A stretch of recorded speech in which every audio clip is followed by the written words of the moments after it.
Welcome to my channel. അപ്പോൾ ഇന്ന് നാട്ടിൽ നിന്ന് എന്തൊക്കെയാണ് കൊണ്ടുവന്നിരിക്കുന്നതെന്ന് നമുക്ക് നോക്കാമല്ലോ. ഇതെന്തെന്നത്? ഓ, 2 പാത്രമോ? ഇതെന്താ വേസ്റ്റൊക്കെ ഇടുന്ന മാത്രമായിരുന്നു തോന്നുന്നില്ലേ. നെക്സ്റ്റ് എന്താണ് ഉള്ളത്? ഓ, പുളി. ഓക്കെ, നമ്മുടെ നാടൻ പുളിയാണ്. ഗുഡ്. ഇതൊക്കെ എൻ്റെ അനിയത്തി കൊടുത്തു വിട്ടതാണ് കേട്ടോ, മഹേശ്വരൻ്റെ കയ്യിൽ മമ്മിക്ക് കൊടുക്കാൻ വേണ്ടി. ഓ, തേങ്ങയ്ക്കൊക്കെ എന്താ വില നാട്ടിൽ നിന്ന്.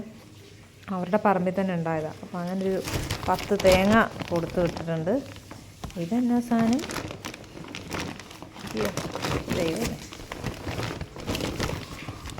ഇവിടെ വേറൊരു സംഭവം കൊണ്ടുണ്ട്. അതായത്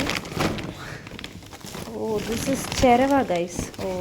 ചിരവ ഇതൊരു പുതിയ മോഡലാണ് കേട്ടോ, നല്ല രസമാണ്. അത് ഞാൻ കാണിച്ചു തരാം. അപ്പോൾ അടുത്തത് ഈ ഒരു ചിരവയാണ്.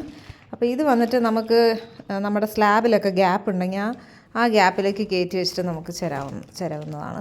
So this is one more thing what she has sent. ഇതെനിക്കല്ല കേട്ടോ, മമ്മിക്കാണ്.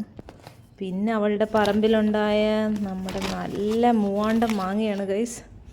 വാവ്, അതെന്താ കുറച്ചുണ്ട്. നൈസ്. പിന്നെ അവൾ കൊടുത്തു വിട്ടത് ഇതാ ഈ വെളിച്ചെണ്ണയാണ്. വെളിച്ചെണ്ണയ്ക്കൊക്കെ ഇപ്പം എന്താ വിലയല്ലേ നാട്ടിൽ. എനിക്ക് തോന്നുന്നു ഈ ഒരു ക്യാൻ ഇങ്ങനെയാണ് അവർ കൊടുക്കുക, kg കണക്കോ അങ്ങനെ എന്തൊക്കെയാണ്. സോ ഇതൊക്കെയാണ് അവൾ നാട്ടിൽ നിന്ന് കൊടുത്തു വിട്ടത്. പിന്നെ അടുത്തത് വന്നിട്ട് ഇതാ, ഇത് മഹേഷേട്ടൻ്റെ വീട്ടിലെ പറമ്പിലുണ്ടായതാണ് പഴം. സോ അച്ഛൻ കൊടുത്തു വിട്ടതാണ് നമ്മുടെ ഏലക്കി ബാളയണ്ണു. അപ്പം അതുകൊണ്ട് പിന്നെ മഹേഷേട്ടൻ്റെ അമ്മ കൊടുത്തു വിട്ടതാണ് ഈ ഒരു സംഭവം. എല്ലാവർക്കും അറിയാലോ, കണ്ണിമാങ്ങ. സോ ഇതും അവരുടെ പറമ്പിലുണ്ടായ മാങ്ങയാണ്. അപ്പോൾ അത് ചെറു പ്രായത്തിൽ തന്നെ അതിനെ പറിച്ച് അവരിതാ ഇങ്ങനെ ഉപ്പിലൊക്കെ ഇട്ടിട്ടുണ്ട്. ഇനി ഇത് നമുക്ക് ഇടാവുന്നതാണ്, കണ്ണിമാങ്ങ അച്ചാർ. സോ ഇതും കൊടുത്തു വിട്ടിട്ടുണ്ട്. പിന്നെ എല്ലാ പ്രാവശ്യം വരുമ്പോൾ ഇത് മസ്റ്റാണ്, നമ്മുടെ ബനാന ചിപ്സ് ആൻഡ് ശർക്കര വരട്ടി. ഇത് നമ്മുടെ ഫേവററ്റാണ്. അപ്പോൾ ഇതൊക്കെയാണ് നാട്ടിൽ നിന്ന് കൊണ്ടുവന്ന സംഭവങ്ങൾ.